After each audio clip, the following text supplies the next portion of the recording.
Saudara, meski telah berstatus sebagai tersangka, polisi belum melakukan penahanan terhadap Putri Chandrawati. Polisi menyiapkan metode pemeriksaan konfrontasi pada Putri untuk mengorek keterangan Putri yang bersikeras menjadi korban pelecehan. Istri Irjen Verdi Sambo, Putri Chandrawati, belum ditahan meski sudah berstatus tersangka pembunuhan berencana Yosua.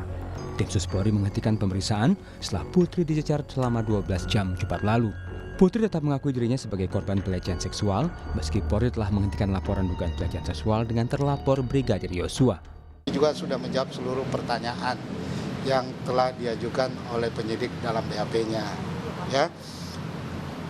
Dan secara konsisten juga klien kami Ibu PC telah menjawab di seluruh pertanyaan dalam BAP terkait, ya, termasuk dugaan yang disangkakan kepada Ibu PC.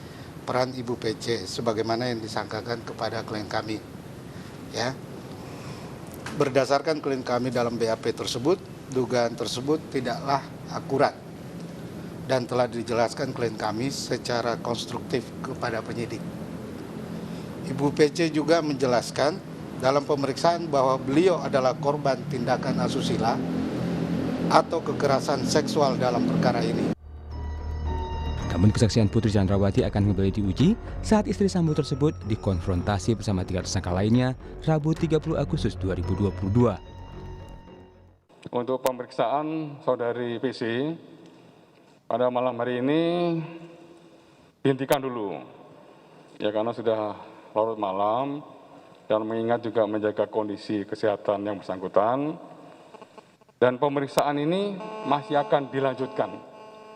Jadi masih belum cukup, malam hari ini akan dilanjutkan kembali dengan pemeriksaan konfrontir yang akan dilaksanakan pada hari Rabu tanggal 31 Agustus. Penasihat hukum keluarga Brigadir Yosua Ramos Huta Barat mempertanyakan alasan polisi belum melakukan penahanan terhadap Putri Chandrawati. Dengan tidak ditahannya Ibu PC itu sudah sangat tidak memenuhi rasa keadilan terhadap warga masyarakat. Oleh karena ini kami masih sangat mengharapkan bahwa Ibu PC itu untuk dilakukan penahanan. Memang ada alasan diskresi yang diberikan undang-undang kepada penyidik untuk tidak melakukan penahanan. Nah, namun alasan itu menurut kami atau diskresi tersebut tidak tepat untuk dilakukan dalam perkara ini karena ancaman hukuman terhadap yang diterapkan terhadap Ibu PC itu pasal 340 yaitu hukuman mati. Polri menyebut Putri Chandrawati memiliki sejumlah peran dalam pembunuhan Brigadir Yosua. Putri disebut ikut hadir saat Sambo meminta Richard menembak Yosua. Polri juga menyatakan istri Sambo mengajak para tersangka lainnya dari rumah di Saguling ke Duren 3 dan ikut hadir saat para ajudan serta sopir Sambo dijanjikan sejumlah uang. Kapolri Jenderal Listio Sigit Prabowo menjanjikan penyidikan termasuk proses rekonstruksi kematian Yosua akan berjalan transparan. Tim Liputan Kompas TV.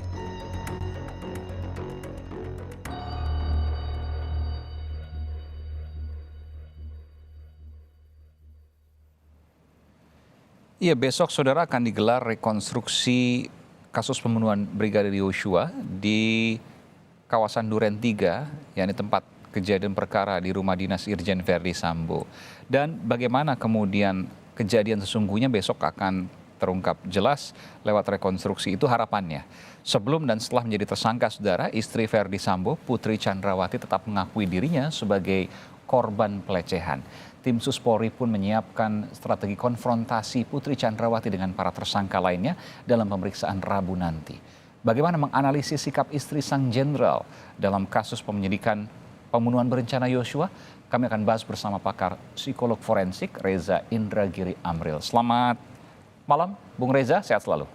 Selamat malam, Assalamualaikum. Waalaikumsalam warahmatullahi wabarakatuh. Bung Reza, banyak pakar lain, psikolog ya, yang menyatakan bahwa kecil kemungkinan terjadi pelecehan terhadap Ibu Putri Chandrawati. Apakah Anda berpendapat sama? Sejak pertama kasus ini mengemuka ke publik, saya terus terang mempertanyakan pernyataan dari Kapolres Jakarta Selatan. Karena sepemahaman saya, ketika aksi kekerasan seksual atau misalnya pelecehan seksual dilakukan, kenapa ini justru dilakukan di daerah, di wilayah yang tidak dikuasai oleh si pelaku. Anggaplah waktu itu pelakunya adalah Brigadir Y. Sementara daerah itu bukan dia kuasai, dia tidak bisa memastikan bahwa CCTV bisa dilenyapkan, dia tidak bisa memastikan bahwa sekian banyak orang bisa disingkirkan agar tidak menjadi saksi, dia juga tidak bisa memastikan bahwa tidak tersedia akses bagi calon korban atau sasaran. Baik, tapi kan itu dulu, lalu kemudian lokusnya berubah, tempatnya berubah di Magelang. Tetap saja menurut saya janggal, karena apalagi rumah yang di Magelang itu disebut-sebut sebagai rumah pribadi komandannya. Semakin jelas bahwa itu memang bukan pemilihan TKP yang tepat andaikan seorang mendiang Brigadir Y ingin melakukan aksi kekerasan seksual. Kenapa Anda meyakini bahwa, saya boleh menyatakan bahwa Anda meyakini bahwa tidak terjadi pelecehan? Oh, belum tentu. Saya justru menduga boleh jadi ada pelecehan seksual. Tinggal lagi persoalannya adalah siapa pelaku dan siapa korbannya. Begini, Mas Aiman, seringkali kita bicara tentang kekerasan seksual, teman-teman Komnas Perempuan terutama suka sekali menggunakan teori relasi kuasa. Artinya kejahatan atau kekerasan seksual dilakukan oleh pihak yang dominan terhadap pihak yang submisif, pihak yang superior terhadap yang inferior, terhadap yang berkuasa, dari yang berkuasa terhadap yang dikuasai. Nah sekarang kita bayangkan, baik itu di Duren 3 maupun di Magelang, kira-kira hitung-hitungan di atas kertas siapa yang dominan, siapa yang submisif. Ibu Putri pasti lebih dominan. Ya, saya tidak membayangkan bahwa seorang brigadir berada pada posisi yang superior. Dengan demikian, kalau kita terapkan teori relasi kuasa, justru kemungkinan yang terjadi adalah pelecehan seksual di mana korbannya adalah laki-laki, pelakunya adalah perempuan. Tentu saja ini harus Oke. Jadi Anda ini tentu tidak mendahului penyidikan polisi, tapi ini dari logika psikologi, dari analisis psikologi, bahwa bukan berarti tidak terjadi pelecehan. Mungkin saja terjadi pelecehan, tapi terjadi pelecehannya itu justru sebaliknya dari Ibu Putri terhadap dari Ibu Putri terhadap Brigadir Yosua, betul? Ya, sejak awal narasi yang terbangun berulang kali oleh 4 orang paling tidak, semuanya beraroma tentang seks. Tinggal lagi apakah ini merupakan kontak seks yang sifatnya konsensual, mau sama mau, kemudian dikemas menjadi perselingkuhan, ataukah ini merupakan kontak seks yang tidak konsensual, tidak berdasarkan mau sama mau.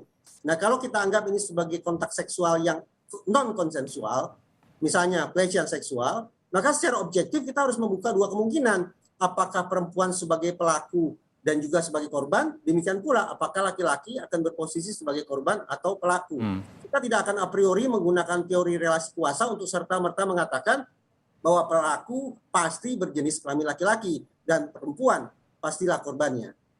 Meskipun soal pembuktian akan sulit, karena yang bersangkutan Brigadir Yosua sudah meninggal, sementara Putri Chandrawati mengakui bahwa ia dilecehkan oleh Brigadir Yosua. Bagaimana kemudian proses pembuktiannya? Sejak awal di kompas.com pun saya sudah menulis tentang tanda petik apa sesungguhnya manfaat dari diangkatnya narasi tentang pelecehan seksual tersebut. Pasalnya adalah karena, sekali lagi, Brigadir Y sudah berpulang. Jadi kita tidak bisa melakukan klarifikasi. Yang bersangkutan tidak bisa memberikan counter argumentasi terhadap tuduhan bahwa dia sudah melakukan pelecehan seksual.